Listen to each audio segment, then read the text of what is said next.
O ministro da Justiça, Sérgio Moro, apresentou essa semana o pacote anticrime que pretende enviar ao Congresso. O projeto altera 14 leis. Entre os principais pontos estão a prisão após condenação em segunda instância, a tipificação de Caixa 2 como crime eleitoral, o endurecimento da lei para líderes de organizações criminosas e a redução ou eliminação da pena de policial condenado por matar em serviço. Eu converso sobre essas e outras propostas com o advogado criminalista Leonardo Yaroshevsky, que é doutor em Ciências Penais pela UFMG. Bem-vindo. Um prazer. Leonardo, qual sua impressão, inicial desse pacote que foi apresentado? Uma impressão muito ruim. É um pacote, um projeto chamado Projeto Anticrime, que não contempla políticas criminais atuais e importantes. É um projeto que se baseia na crença equivocada e ultrapassada de que, aumentando pena, criando mais tipos penais, reduzindo direitos e garantias, restringindo benefícios, ou melhor, direitos, em relação à execução penal, de que isso reduziria a violência e a criminalidade. A experiência demonstra, inclusive a experiência legislativa brasileira, de que aumento de pena, cerceamento de direitos e garantias não está relacionado, não há prova nenhuma de que isso contribui para diminuição da criminalidade e da violência. Por que você diz que a experiência demonstra? Nós só chamando atenção para o fato de que esse pacote, o que ele representa? Ele representa um dos cumprimentos de meta dos primeiros 100 dias do governo Jair Bolsonaro. Um presidente que se elegeu em cima, dos pontos mais importantes da campanha dele foi justamente o enfrentamento da criminalidade, da violência e a garantia da segurança ao cidadão.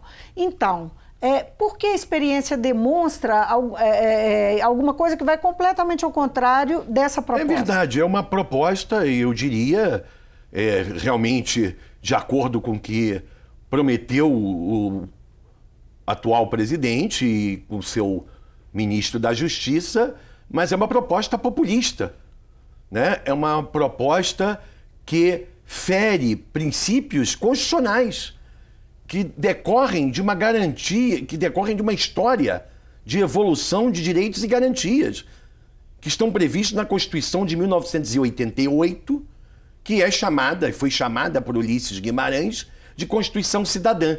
E por que não aprendeu com a história? E por que eu disse que esse projeto ele é equivocado? Nós tivemos aí em 1990, a famigerada Lei 8.072, que era conhecida e é conhecida como Lei dos Crimes Hediondos. A Lei dos Crimes Hediondos, no momento de comoção social, no momento de grande emoção, de abalo da sociedade em razão de uma série de crimes, que foram de sequestros e etc., a lei criou e rotulou determinados crimes como crimes hediondos, cerceando direitos e garantias. Como, por exemplo, o que se repete no projeto de outra maneira, exigindo que os condenados para os chamados crimes hediondos cumpram sua pena em regime fechado.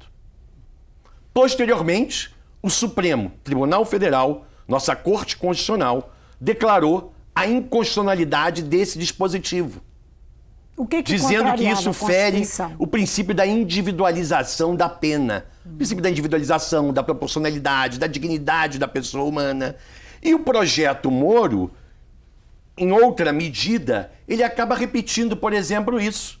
Tanto é que alguns ministros do Supremo já se manifestaram, quando ele fala que condenados, reincidentes por crimes de corrupção ou de outros crimes, né, deverá, né, iniciar num regime fechado, o prazo... Tem menos de 8 anos de pena, quer dizer, ferindo o que está previsto hoje em lei. A sociedade precisa entender que não é aumentando pena, cerceando direitos e garantias, que vamos reduzir a criminalidade e a violência. Muito pelo contrário, quanto mais rigor, quanto mais a lei for violenta, quanto mais uma lei violar direitos e garantias, isso vai gerar um efeito inverso, vai gerar mais violência. Não podemos desconsiderar, Vivian, que o Brasil tem a terceira maior população carcerária do planeta.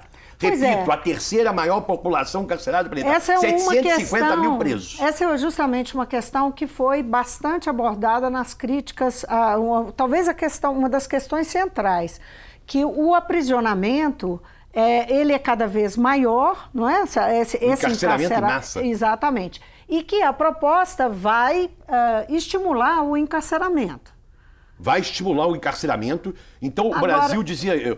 Eu dizia, é a terceira maior população. A primeira é os Estados Unidos, a segunda é a China. O Brasil ultrapassou a Rússia e passou a ser a terceira maior população. Só que, diferentemente de Estados Unidos e China, que estão revendo essa política de encarceramento em massa e já estão numa decrescente, o Brasil não. O Brasil está aumentando. E isso nós sabemos, a televisão, a mídia mostra, são causas de rebeliões, né? A superpopulação carcerária, de mortes, de reféns, de mais violência. Agora, Leonardo, como é que eles estão revendo? Como é que Estados Unidos e China estão revendo o encarceramento? Revendo, porque grande parte das pessoas... Não, revendo eu entendi por quê, mas assim, do ponto de vista prático. Não, exato. Sim. Porque grande parte das pessoas que são encarceradas, inclusive no Brasil, poderiam estar fora do sistema penitenciário. Poderiam estar cumprindo penas alternativas, penas restritivas de direito. A questão, por exemplo, o projeto ele não trata de uma questão fundamental, que é a questão das drogas, da política de drogas. A guerra às drogas, que se iniciou, né, nos Estados Unidos nos anos 70, com o presidente Nixon, né, e que se espalhou por todo o mundo, não é uma guerra contra as drogas, é uma guerra contra as pessoas. É uma guerra que mata pessoas, mata e encarcera. Encarcera quem, principalmente?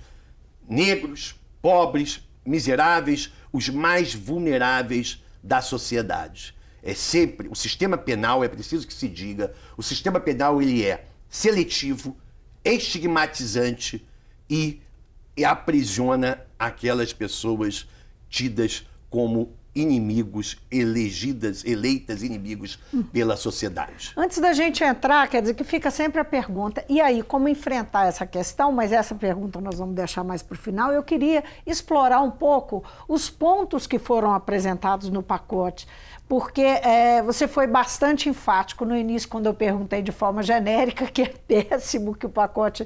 Mas eu queria explorar um pouco, ponto por ponto. Você mencionou a questão do aprisionamento, falou sobre a questão da constitucionalidade, mas tem outros aspectos, por exemplo, a definição do que é organização criminosa. Nós temos no Brasil um evidente crescimento, não é? De grupos, de organizações criminosas, especialmente as milícias e o tráfico de drogas, né, ligados ao tráfico de drogas.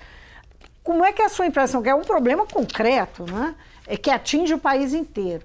Como é que é a sua impressão da abordagem dele sobre esse tema? Veja bem, como projeto na sua essência e no seu âmago, ele parte de premissas equivocadas, dessa premissa falsa de que, aumentando pena, cerceando direitos, fechando as portas da penitenciária, dos impedindo a progressão impedindo a progressão de regime. Como ele trata de maneira equivocada, né, a essência do projeto, isso acaba contaminando todo o projeto. Né? Porque Os temas são todos pautados por essas ideias? Por essas ideias, exatamente. A ideia da repressão. A política criminal, ela não deve ter um enfoque somente pautado por uma visão equivocada da repressão. Não se faz política criminal hoje em nenhum lugar do mundo, pensando e focado apenas numa visão policial, numa visão de repressão, numa visão de aprisionamento. É evidente, e eu cheguei aqui no ponto, que ele procura alterar a questão da organização criminosa, né, com várias questões, e me parece que comete um erro aqui primário em termos de técnica de legislação, porque ele cita, né, as supostas organizações criminosas, né, como, por exemplo, o primeiro comando, né? Nomeia, primeiro comando da capital, Comando Vermelho, Família do Norte e outras. Ora, isso qualquer estudante neófito numa faculdade de Direito sabe que essa não é a melhor técnica de se elaborar uma lei, né? Quando você cita nominalmente, né? Isso pode limitar, enfim, embora ele coloque aqui uma fórmula genérica ou outras associações, enfim. Então é uma questão realmente muito complicada, né? O projeto ele não segue uma sistemática, não tem uma exposição de motivos claras. Sobre essa discussão sobre o excludente de ilicitude, né? Que pode reduzir ou até eliminar uma pena de um policial que durante uma ação, durante o serviço, matou alguém. Ele, ao ser condenado, ele poderia ter a sua pena retirada ou até reduzida pela metade. Como é que isso foi bastante criticado e está sendo chamado de licença para matar? Moro diz que não é nada disso. Como é que você vê essa questão da legítima defesa para o policial, ampliar esse leque? O atual Código Penal, Vivian, telespectador, já prevê excludentes da ilicitude, estado de necessidade, legítima defesa, estrito cumprimento do dever legal e exercício regular de um direito. Então, o policial, no exercício da sua função, é evidente, ou qualquer pessoa da sociedade, pode agir em legítima defesa, defendendo direito seu ou de terceiro. O policial, no exercício da sua função e nos limites da lei, pode agir em estrito cumprimento do dever legal. Dar esse tratamento específico no projeto ao policial, isso é muito temerário. Com todo o respeito que merece a polícia, é fato que a polícia brasileira está entre as mais letais do planeta. Segundo a Anistia Internacional, é a que mais mata. É a que mais mata. Esse é um dado da Anistia. Mas mata em confronto, nem sempre. Nem sempre. Então, como alguns governadores do Rio e de São Paulo, principalmente, declararam que do abate, né? Todos aqui estão lembrados. Não se vê uma pessoa com arma, nós vamos atirar, vai voltar deitado. Nós precisamos, a sociedade precisa entender, por mais que haja violência, que falar em bandido bom é bandido morto. Lugar de bandido é no cemitério. E etc., frases desse gênero, isso viola os direitos fundamentais. Porque amanhã pode ser o filho ou a filha de qualquer um de nós. Que o policial pode dizer que confundiu com um bandido. Agora, que agiu pensando que era um traficante. Não que justifique, não se justifique em hipótese alguma, é bom frisar, matar quem quer que seja. Porque aí é uma pena de morte sem direito à defesa. É uma pena de morte sem julgamento, sem contraditório. Quer dizer, é dar realmente ao policial o direito de matar. Agora, existe um sentimento, tanto esse pacote quanto esse pacote ser uma meta do governo Bolsonaro tem a ver com uma resposta à população em geral. Não é? Você chamou de uma atitude populista, mas o fato é que a população em geral tem um sentimento de insegurança muito grande, e a gente sabe que as populações mais pobres, especialmente, sofrem muito mais com a violência, não é? Elas estão muito mais expostas à violência, a violência do todo dia, da porta da casa delas, e a violência policial também, não é? Mas, enfim, elas têm esse sentimento. Como então lidar com isso? Que caminho que é? Se não é o do aprisionamento, do endurecimento de pena, o que a sociedade brasileira, que é uma das mais violentas, nós estamos entre os campeões de violência no mundo, como a gente vai lidar com isso? Não existe mágica, primeiro ponto. Nós não podemos, e o projeto é um balconista de ilusão. Vende ilusão para a sociedade, como foi vendido, eu citei aqui em 1990, com a Lei dos Crimes Hediondos. É levado, é entregue para a sociedade como se isso fosse a solução. Se amanhã, isso evidentemente é título e exemplo, isso nem seria possível de acordo com a nossa legislação, vigorasse uma lei, o estuprador será castrado. Passaria uma sensação de que o estupro diminuiria radicalmente ou que acabaria. Isso é falso, isso é mentiroso. Não adianta enganar a sociedade. Isso pode dar um efeito, num primeiro momento, uma ilusão. Mas depois vai verificar que não há uma redução da criminalidade. O que vai acontecer vai aumentar... Você está falando de uma experiência no mundo? No mundo. Vai aumentar o encarceramento. Não há essa comprovação, isso é falso. Qualquer estudioso sério do direito penal, do direito processual penal, de segurança pública, de violência, de criminalidade, sociólogos, enfim, juristas, sabe que a redução da criminalidade, eu repito, a redução da criminalidade não está ligada ao aumento de pena. Está ligada a quê? Onde tem que se atacar? Exatamente. Onde a melhor política criminal, já dizia Hassemer, um autor alemão super respeitado que já faleceu, a melhor política criminal é a sua substituição por políticas sociais. Então o Estado ele só entra nas chamadas comunidades, antes favela e etc., de maneira para reprimir. Então é preciso políticas sociais. Não tem outra solução. Educação. Mas já houve ensaios no Brasil educação nesse sentido. E políticas sociais. Políticas de inclusão. Políticas de inclusão. Políticas de acesso ao ensino. Políticas de saúde pública, no sentido mais amplo. Políticas de construção da cidadania. E diminuição das desigualdades social. É necessário diminuir a desigualdade social. E isso só se faz, gostem ou não, com distribuição de renda.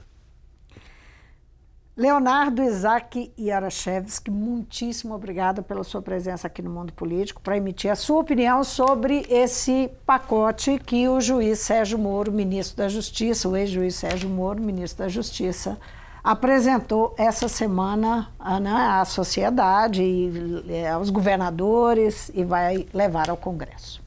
Eu que agradeço, é sempre um prazer estar aqui nessa TV Assembleia, que é uma TV do cidadão mineiro e da mineira. Obrigada outra vez. Conversei então com o advogado criminalista Leonardo Isaac Yarashevsky e esse foi o nosso assunto, o pacote anticrime do ministro Sérgio Moro. O Mundo Político fica por aqui, obrigado por nos acompanhar e se você quer rever a entrevista, é só acessar o YouTube ou o nosso site. Você também pode interagir com a gente por e-mail ou pelo Twitter. Então, até a próxima.